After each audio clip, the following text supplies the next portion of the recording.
a todas. En primer lugar, muchísimas gracias a la Universidad de Lanús por la invitación para compartir este panel con todos colegas y compañeros que nos están brindando varios elementos para discutir sobre el tema de la educación superior. Yo voy a concentrarme básicamente en la experiencia de la descolonización que influye en el aspecto de la educación superior, en este caso universitaria, ligada a la experiencia boliviana. Quisiera hacer, sin embargo, antes una pequeña contextualización de lo que ha implicado para nosotros el tema de la descolonización. Brevemente, no es el tema, pero para entender cómo se lo ha comprendido desde Bolivia. El primer elemento claro es que el proceso político boliviano planteaba una articulación de organizaciones sociales, movimientos, a la cabeza sobre todo de los movimientos indígenas. Y esta era la base fundamental desde donde se entendió el tema de la descolonización. Es decir, hay que diferenciar claramente que el horizonte histórico sobre el cual emergió la propuesta de descolonización boliviana tiene muy poco que ver con la discusión académica de lo decolonial, ¿no? Lo decolonial es una discusión de la academia, no es el momento de decir de dónde viene, pero ahí está una diferencia absolutamente clara para nosotros, más bien, y sobre todo que expresa un rasgo del movimiento de la coyuntura política actual boliviana. El hecho de que muchos de esos movimientos, desde el punto de vista académico, en gran parte son antiintelectuales. No voy a explicar este elemento, pero también este rasgo es fundamental para comprender lo que ha pasado en Bolivia. La experiencia que hemos tenido ya estos 12 años nos ha mostrado ciertos elementos importantes que quisiera simplemente colocar puntualmente para luego pasar a entender en el ejemplo concreto de qué ha pasado en la experiencia boliviana. La descolonización es un proceso, y está claro, no es un lugar al cual uno vaya a llegar, es un proceso, es un camino. Nosotros le hemos llamado la construcción del camino propio. Este camino propio no deja de ser paradójico, porque son los propios sujetos colonizados los que quieren descolonizarse, y eso implica una enorme cantidad de paradojas que habría que pensar. Un tercer elemento importante es que se lo hace desde el Estado, y esto un poco a contracorriente de muchas discusiones y debates teóricos que obviamente identifican al Estado como el principal agente de la colonización. Sin embargo, en Bolivia hemos tenido que estar dentro del Estado para empezar el proceso de la descolonización. Todos estos elementos que se pueden discutir y matizar y mejorar el debate sobre la descolonización, solamente yo los puntualizo porque esta es la base sobre la cual se ha dado la experiencia boliviana. Quisiera focalizarme en dos experiencias importantes en el ámbito boliviano que tenían en un caso la visión de poder descolonizar el sistema educativo superior y mostrar alternativas diferentes. En Bolivia hay una configuración muy particular del sistema educativo superior, hay como que dos cabezas, uno a cargo del Estado mismo como gobierno, Ministerio de Educación, y otro la Confederación Universitaria Boliviana, que maneja todas las universidades públicas del sistema boliviano. No hay superioridad unas de otros, están en la misma jerarquía. Eso impide que cualquier transformación se pueda plantear a nivel nacional. Sin embargo, había una estrategia, digamos, para descolonizar, y uno de los primeros componentes fue producir o crear las 3 universidades indígenas de Bolivia. Las universidades indígenas de Bolivia tienen varios rasgos importantes para hacernos reflexionar sobre la descolonización, porque ahí se sometieron a prueba varios rasgos, varias ideas, varios principios de lo que entendíamos por descolonización, y evidentemente también chocamos con elementos, chocamos con realidades que nos están todavía permitiendo reflexionar que no han sido necesariamente las más adecuadas. Las 3 universidades un poco que reflejan el horizonte político boliviano, las 3 grandes memorias que confluyen en el proceso político boliviano. Primero, por eso la Universidad Aymara se crea con el nombre de Tupac Katari, porque quiere recuperar la tradición de lucha anticolonial de los pueblos indígenas. Se crea también la Universidad Apiahuayquitumpa, que tiene que ver con los pueblos de tierras bajas, y se expresa la lucha del movimiento indígena contra ya el régimen republicano ya después de la independencia. Y por último, se crea la Universidad Quechua, Casimiro Huanca, que tiene que ver con un campesino cocalero, peleador y luchador, que ha muerto justamente en los movimientos de resistencia contra los embates de las políticas neoliberales. Estos 3 horizontes están reflejados en las 3 universidades indígenas que se han creado, y a partir de eso se han empezado un proceso de implementación. ¿Cuál es el rasgo muy concreto y particular? Es que no estaban ligadas a aspectos humanísticos. ni sociales, sino directamente técnicos. Es decir, lo que se quería era transformar desde lo indígena el aparato productivo de Bolivia, y para eso había que poner a funcionar, estas eran las ideas matrices, conocimientos indígenas en el marco de temas, por ejemplo, como ingeniería forestal, piscicultura, ¿no? Ingeniería de alimentos, por mencionar algunas carreras de carácter estrictamente técnico. Menciono esto porque básicamente la experiencia ha sido muy compleja. Una cosa es discutir el tema de los saberes y conocimientos de los pueblos indígenas en el marco de la discusión filosófica y humanística, donde obviamente va a haber mayor cabida, y otra cosa es discutir eso en los campos estrictamente de reconocimientos de saberes directos, es decir, cómo podemos contribuir desde la forma como tenían algunas comunidades que persisten en Bolivia, la forma de crianza de los peces, respecto a la forma comercial e industrial que obviamente, como todos los países, nosotros nos vemos obligados a adoptar. ¿Cómo podemos transformar la dieta de las personas, ¿no ve?, que está ligada a una economía, a una lógica de consumo, utilizando las formas comunitarias de alimentación que todavía existen y aunque están obviamente marginalizadas son importantes? Esos eran los desafíos más importantes. O sea, nos metimos realmente a un trabajo tremendamente duro, porque no era fácil traducir estos dos elementos. Es más, nuestra experiencia más bien ha mostrado limitaciones en ese contexto. Primera experiencia importante, como se quería colocar a los saberes y conocimientos indígenas en la misma posición de los saberes occidentales, así está el discurso, nos dimos cuenta que eso no funciona en la realidad, porque en la realidad esa desigualdad opera, es decir, no porque nosotros pongamos por decreto o por ley que los saberes son igual que los universales, funcionan en la realidad de la misma manera. Un ejemplo claro es que pusimos a los sabios, ¿no ve?, para dar cátedras en las universidades indígenas, porque no había necesidad de que sean solo doctores o profesionales que den clases en las universidades indígenas. Sin embargo, cuando estos sabios empezaban a dar cátedra, la cátedra duraba, digamos así, un mes más, porque después el sabio ya no podía dar más discursos, es decir, ya no tenía estructurado ni armado ningún discurso. Eso fue para nosotros una lección importante, porque el hecho de colocarlos en el mismo nivel no quiere decir, como decía, que van a funcionar de la misma manera.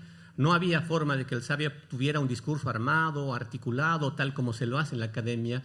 Era un saber diferente, pero tenía dificultades para colocarse en la misma posición. Los mismos estudiantes, que por cierto tienen una forma diferente de reclutamiento, es decir, los estudiantes que pertenecen a las universidades indígenas, que son básicamente internados, porque están todo un año, toda una gestión en los lugares estratégicos, no están en los centros de la ciudad, están afuera de la ciudad, viven, comen y se alimentan dentro de esas universidades.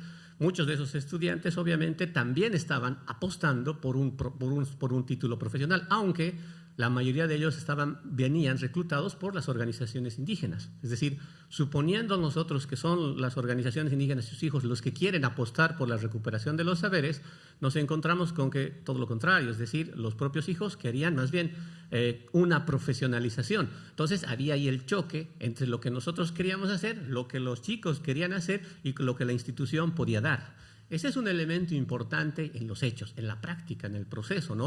Del cual yo creo hay que sacar muchas lecciones importantes del proceso boliviano, porque se intentó hacer muchas cosas. Algunas cosas funcionan, otras no. En el caso de los sabios, por ejemplo, se dejó de lado. Al final los sabios se dedicaron a reproducir la lengua, que era también un elemento importante, y tal vez es el ejemplo más exitoso de Bolivia. Paro aquí porque es una experiencia muy larga, solamente lo quiero poner como un ejemplo para discutir y debatir, porque hay muchos ejemplos de los intentos de hacer de esta experiencia. Esta es, digamos, la experiencia problemática. El aspecto más importante, en mi opinión, es la lengua. Porque uno de los componentes importantes de la descolonización boliviana, que tiene que ver con la educación superior, no es solamente un tema de recuperación de la lengua, porque no se trata de que en Bolivia se recuperen las lenguas indígenas, sino se trata de que todos los bolivianos, y esa es la prerrogativa, puedan aprender una lengua indígena, razonar en la lengua indígena y producir conocimientos en la lengua indígena. Fíjense la enorme pretensión del proyecto político boliviano. Es decir, todas las personas que somos de idioma materno castellano debemos no solamente en un futuro hablar la lengua indígena, sino pensar en la lengua indígena y producir conocimiento de la lengua indígena. Esa era la pretensión enorme de la política plurilingüe del sistema educativo boliviano. Pues en el sistema de educación superior universitario había un proyecto importante que iba a contribuir a esto, que es a muy largo plazo ¿no ve? Porque no es tan fácil esa transformación, y era la recuperación y la institucionalización de las lenguas. ¿Esto qué quiere decir? Que no solamente el hablar la lengua, sino el producir conocimiento en la lengua. Esto, en mi opinión, tuvo muchísimo más impacto en Bolivia, aunque es todavía lento, pero es fundamental, porque como ustedes saben, toda la producción universitaria está escrita en el idioma castellano. Esto pasa en toda América Latina. Pero para que se dé un proceso de descolonización, tenía que estar escrita en la lengua indígena. Y esa fue la labor fundamental de la universidad indígena, es decir, empezar a producir conocimientos e investigaciones de áreas técnicas en aspecto, digamos, en el idioma indígena. Esta es una inversión muy grande, porque al producir conocimiento en la propia lengua obliga a todas las personas de Bolivia, para especialistas del sector técnico productivo, a hablar, a leer la lengua indígena, porque si no leen no van a poder acceder a este conocimiento, ¿no? Ese es un tema importante que se avanzó en el caso de la universidad indígena. Si la lengua no tiene un valor social, la recuperación no tiene mucho sentido, es una lección que nosotros aprendimos.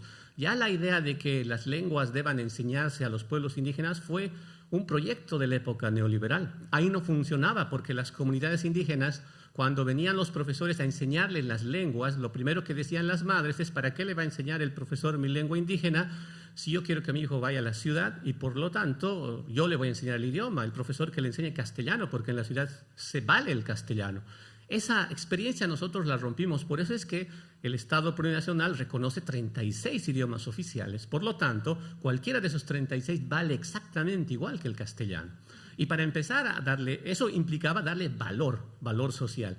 Para ser servidor público del Estado plurinacional es obligatorio pasar cursos de Aymara. Si uno no tiene cursos de Aymara, no puede tener un trabajo o un empleo en el sistema burocrático boliviano. Es una forma de darle valor a la lengua, y en el caso de las universidades indígenas eso tenía mucho más peso.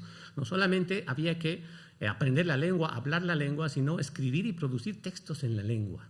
Y este, creo yo, es un elemento importante que a largo plazo puede transformar el sistema educativo boliviano, es decir, obligará a los profesionales técnicos, ¿no?, a hablar el idioma indígena y a leer si quieren saber qué conocimientos se han recuperado o no se han recuperado en el marco, digamos, de las especialidades técnicas que yo he mencionado. El segundo componente importante de educación superior, ligado no directamente a la universidad, pero sí ligado al sistema de educación superior, era la transformación de la formación de maestros. Porque ahí había que hacer cambios importantes y sembrar a largo plazo para que la estrategia de descolonización tuviera un horizonte.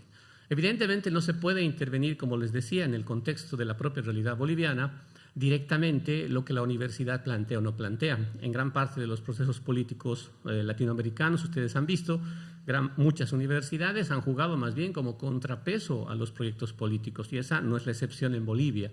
Entonces, lo que había que hacer más bien era trabajar en el ámbito educativo y transformar un componente olvidado de la educación superior, que es la formación de maestros, ¿no? Porque de alguna manera en gran parte del contexto latinoamericano hay una subordinación de los maestros y maestras a las universidades, y en Bolivia se ha dado más bien peso a los maestros y se los ha profesionalizado, es decir, se les ha elevado el grado a educación, a licenciatura y hasta el posgrado, que hay un posgrado exclusivamente de maestros manejado exclusivamente por maestros, y un sistema de educación de licenciatura manejado también exclusivamente por maestros, que plantea una profesionalización del maestro independientemente de lo que llamamos sistema de universidades. Y esto es importante porque se recupera un sujeto histórico importante para la transformación de Bolivia, el maestro como profesión.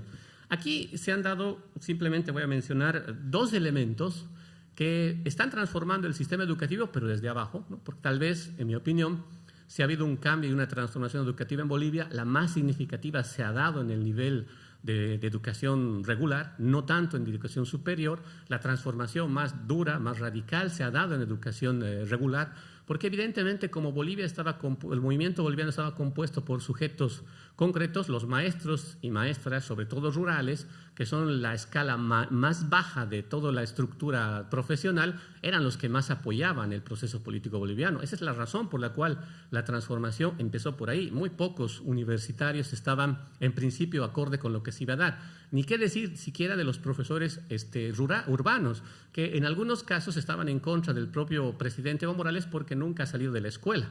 La posición de los maestros rurales era un poco diferente a los urbanos. Esto marca un poco el horizonte donde hemos nosotros aterrizado. Y ahí hay dos componentes importantes que creo que vale la pena resaltar en el marco de la descolonización. El primer elemento es el enfoque que llamamos productivo. Ese enfoque productivo es una forma de transformar el sistema educativo plurinacional que tiene ese nombre de manera global. Es decir, incorporar una manera diferente de enseñar desde lo productivo. Y esto productivo tiene varios elementos. Repito, esto se trabaja sobre todo con maestros. Todas las escuelas de Bolivia, públicas y privadas, van a trabajar lo que llaman el modelo educativo sociocomunitario productivo, y ahí está el corazón de la propuesta educativa de la descolonización, en lo que llamamos productivo, y eso tiene varios elementos, ¿no? Primer elemento, contrariamente de lo que parece, no tiene que ver con una reproducción mercantil, no tiene que ver nada con una producción inmediatamente de mercado, sino primero un aspecto creativo. Producir quiere decir que una educación tiene que enseñarnos a hacer cosas con nuestros propios conocimientos, y eso implica producir material e inmaterialmente. Así está definido en el marco, es decir, cómo la educación nos enseña a producir nuestras propias cosas que necesitamos. Y ustedes saben perfectamente que uno de los rasgos más importantes del capitalismo globalizado y del consumo es la inutilidad de las personas para poder valerse de sí mismos cada vez más. Y eso impide que las personas puedan producir. Ahora, no me refiero a que todas produzcan todo para sí mismas, pero a que sean capaces por lo menos de producir su mundo, de producir su institución, de producir sus estructuras, de partir de su propia realidad y empezar a producir respuestas institucionales desde sí mismos. Entonces, este aspecto es importante. Por eso el enfoque productivo implicaba la transformación de la educación desde ese ámbito. Así entendíamos nosotros, o así entendemos el tema de la descolonización. Dos elementos también importantes en este marco, ¿no? Simplemente, como ejemplo, el proyecto socioproductivo. El proyecto socioproductivo es algo que se practica en todas las escuelas de Bolivia, que se ha intentado plantear en educación superior, se da en la Universidad Indígena, se da en las escuelas de formación de maestros, se da en algunos ámbitos de educación superior, pero está sobre todo universalizado, vamos a decir así, en el sistema educativo regular, es decir, primaria, inicial y secundaria. ¿Qué se hace? Proyecto sociocomunitario es un diagnóstico de la realidad fuera del aula, que se va a convertir en el dinamizador del proceso educativo y formativo dentro de la unidad educativa. Este problema es real. Un problema real que se enfrenta fuera del aula se convierte en el dinamizador. ¿Qué quiere decir esto? Que todas las materias, las áreas que se dan en las escuelas deben responder al proyecto socioproductivo. Este objetivo era que la idea de transformar la realidad se convierta en un dinamizador del proceso productivo. A eso le hemos llamado enfoque productivo. O sea, la idea era un poco romper con la autorreferencialidad del sistema educativo, ¿no? Siempre tiende a autorreferencialidad como una institución moderna, a cerrarse sobre sus propias premisas, y la única manera de abrir a la realidad histórica que estaba fuera de las aulas, que está fuera del conocimiento eurocéntrico, etcétera, etcétera, es partir de la realidad y más bien hacer que ese conocimiento que inevitablemente se va a aprender de una o cierta manera en la universidad o en el aula desde el centro, sirva para transformar la realidad, desde la realidad. Este es un poco el enfoque productivo de la educación en el marco del sistema educativo. Para terminar, yo diría que hay muchas cosas que comentar de la experiencia boliviana. Simplemente yo diría que se han aprendido varias lecciones de lo que implica la descolonización. Tal vez la realidad boliviana en ese sentido sea un poco sui generis respecto a otras realidades latinoamericanas por la importancia que tienen los movimientos indígenas en la transformación y la descolonización. Sin embargo, creo que se pueden aprender algunas lecciones de lo que hemos intentado hacer. Es decir, no es un proceso concluido, todavía se siguen haciendo. Se han dado algunos retrocesos y otros avances, pero yo creo que es una lección importante intercambiar conocimiento, ver la experiencia boliviana, y pese a ciertas oposiciones teóricas que pueden haber frente a la importancia del Estado, hay que entender que la descolonización de Bolivia ha tenido como base central el Estado. Y las lecciones que deja de lo que se puede o no se puede hacer, o otros caminos que se puedan ocurrir, porque tampoco es cierto que lo que hemos hecho sea el único camino, pueden haber otras opciones, pero por lo menos hemos intentado y hemos avanzado. Creo que ayudaría muchísimo a ver cuál de estas experiencias permitiría transformar y mejorar los viejos paradigmas, pero no por viejos desactualizados, no por viejos, digamos, sin utilidad actual, recuperar también, complementarlos con ellos para transformar el sistema educativo latinoamericano y poder cumplir las prerrogativas de una educación que transforme la realidad, una educación superior comprometida con su realidad, que creo que es el derrotero de América Latina. Muchas gracias.